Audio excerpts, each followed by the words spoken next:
Assalamualaikum warahmatullahi wabarakatuh.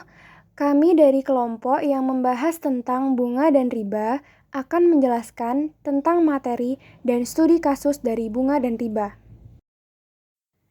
Nah, yang pertama, kami akan menjelaskan tentang apa sih pengertian bunga dan riba.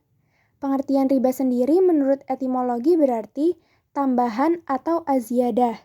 Sedangkan menurut terminologi, riba diartikan penambahan, perkembangan, peningkatan, dan pembesaran atas pinjaman pokok yang diterima pemberi pinjaman dari peminjam sebagai imbalan karena menangguhkan atau berpisah dari sebagian modalnya selama periode waktu tertentu. Kemudian, apa sih bunga itu? Jadi, bunga berarti suatu imbalan yang berupa persentase atas uang maupun modal pinjaman yang akan dibayar pada waktu yang telah ditetapkan dan disetujui. Atau dengan kata lain, bunga merupakan suatu tanggungan yang dibebankan pada pinjaman uang yang dinyatakan dengan persentase dari uang yang telah dipinjamkan.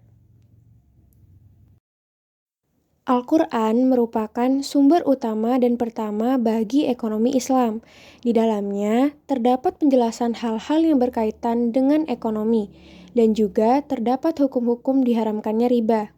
Hal ini terdapat dalam Quran Surah Al-Baqarah ayat 275 sampai 280, kemudian Quran Surah Al-Imran ayat 130, dan Quran Surah An-Nisa ayat 161. Dari ketiga ayat tersebut, dapat disimpulkan bahwa Islam dengan tegas melarang manusia memakan harta sesama dengan batil, atau secara singkat, Islam melarang manusia berbuat riba. Kemudian, bunga dan riba dalam uang elektronik atau e-money. Uang elektronik atau e-money adalah uang yang pada awalnya berfungsi sebagai alat tukar-menukar, yang berbentuk lembar kertas ataupun koin. Uang juga telah berevolusi mengikuti perkembangan teknologi. Salah satu perkembangan vintage adalah adanya pembayaran digital berbentuk uang elektronik atau electronic money. Pembayaran melalui uang elektronik juga lebih mudah dan aman untuk dilakukan jika dibandingkan menggunakan cash. Bahkan, jika dibandingkan dengan transaksi menggunakan kartu kredit, e-money dinilai lebih cepat prosesnya. Lalu adapun produk uang elektronik yang diterbitkan lembaga bank diantaranya adalah kartu Brizi dari Bank BRI, kartu Flash dari Bank BCA, kartu e-money dari Bank Mandiri, kartu Tap Cash dari Bank BNI, Mega Cash dari Bank Mega, dan masih banyak lagi.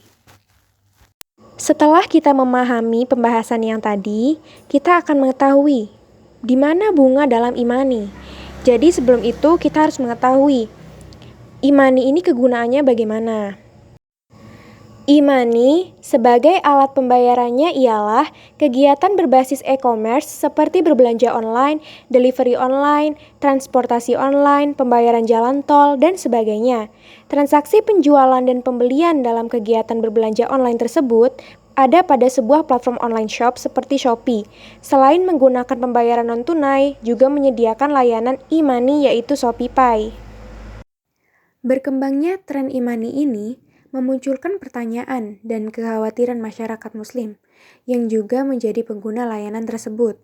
Melihat dari ketentuan hukum antara layanan jasa perbankan dengan penyedia layanan e-money, keduanya memiliki perbedaan pada bentuk dan prinsipnya. Dana dalam e-money tidak dapat diberikan bunga karena prinsip dari uang elektronik itu sendiri adalah dana titipan. Sehingga jika diberikan bunga maka menjadi seperti layanan pada bank dan izin serta pengawasan e-money sendiri akan menjadi berbeda. Pernyataan tersebut memberikan pandangan dengan penjelasan dari sistem e-money dan kandungan bunga di dalam transaksinya. Berdasarkan pernyataan tersebut, telah ditekankan bahwa layanan e-money tidak mengandung bunga. Adapun 3 produk e-money, yakni ShopeePay, OVO, dan GoPay, juga menawarkan beragam fitur transaksi pembayaran. Salah satunya adalah Pay Later. Fitur ini merupakan layanan pinjaman online di mana konsumen dapat membayar suatu transaksi di kemudian hari, baik itu sekali bayar maupun cicilan.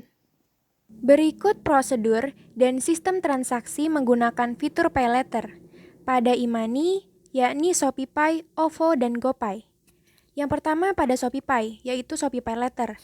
Layanan ShopeePay pada platform belanja online Shopee menawarkan fitur PayLater pada konsumennya sebagai salah satu alternatif pembayaran dalam bentuk pinjaman dengan bunga yang minim. Ketentuan Shopee PayLater tersebut tidak dibenarkan dalam Islam dan tidak diperbolehkan hanya karena para pihak telah sama-sama setuju. Pembiayaan beli sekarang bayar nanti dengan fitur Shopee PayLater dengan pilihan jenis pembayaran cicilan lebih dari 1 bulan, yakni 2-3 bulan, dikenakan bunga sebesar 2,45%, sehingga apabila ditinjau dengan hukum Islam, transaksi tersebut dilarang. Selanjutnya yang kedua ada pada OVO, yaitu OVO PayLater.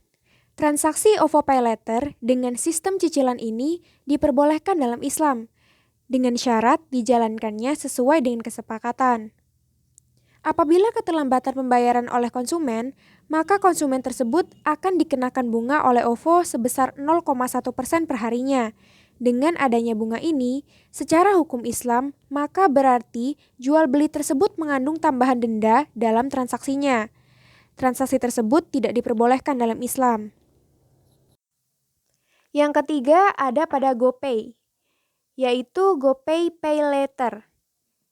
Transaksi GoPay PayLater dengan sistem beli sekarang bayar nanti ini diperbolehkan dalam Islam dengan syarat dijalankan sesuai dengan kesepakatan atau tanpa bunga dan tepat waktu. Jika terdapat keterlambatan dan tambahan biaya, maka Islam tidak memperbolehkan. Kemudian, selain fitur PayLater, Imani produk OVO, Shopee, dan GoPay juga terdapat sistem lain yang menyebabkan masih dipertanyakannya hukum dari Imani tersebut. Meskipun tidak ketiganya terdapat bunga, namun status riba dari Imani masih diragukan karena sistem lainnya. Yang pertama yaitu top up atau pengisian ulang. Setelah uang disetorkan, uang tersebut biasanya tidak langsung digunakan oleh pemilik, melainkan hanya untuk jaga-jaga uang tersebut disimpan oleh penerbit di tempat yang disediakan oleh BI untuk sebagian dikelola agar memberi keuntungan kepada mereka.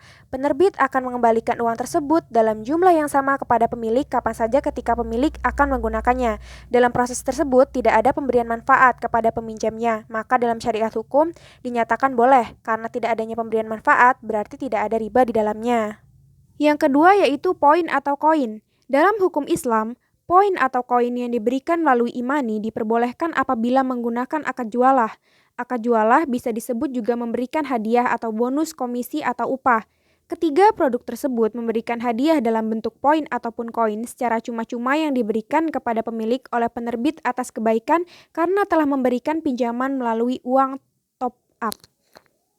Yang ketiga adalah cashback. Dalam hal ini, akad yang digunakan sama dengan akad pada poin atau koin, yaitu akad jualah. Karena pemberian cashback dari produk Imani baik itu OVO, ShopeePay, ataupun GoPay kepada konsumen merupakan suatu bentuk hadiah atas kebaikan konsumen yang telah memberi pinjaman. Pemberian imbalan berupa cashback tersebut hanya kerelaan dari pihak peminjam saat mengembalikan hutang sehingga hukumnya diperbolehkan. Baiklah, mungkin sekian penjelasan materi tentang bunga dan riba dari kelompok kami. Kami mohon maaf jika banyak kekurangan dan salah dalam perkataan. Wassalamualaikum warahmatullahi wabarakatuh.